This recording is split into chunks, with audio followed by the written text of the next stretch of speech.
susunod na aja yung kanina ko. Nagati different ka sa natin. Nagati Martins na. Makita kayo ang Martins na. Sa lupa. May nagati. Yun yan nagati. So, science time.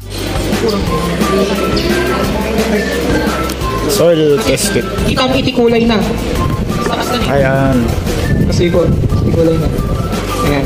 So, dagito yung itiusaran tayo ito. So, 5 groups tayo. Siguro pagbalinig tayo ng 2 groups dyan to. Kasi, kurang pa iti-casting. So, dagito yung itinagyan na may isang soil test kit. So, soil test kit tayo tapno malaman tayo iti actual. Kasi na may tayo actual kasi makita tayo talaga no inyaji ipagbagap dito sa mga titos at titas. Thank you po sa pakikinig. So, reminder po bukas, mag-aabono po tayo. Mag-aabono po bukas. Tapos na ang klase.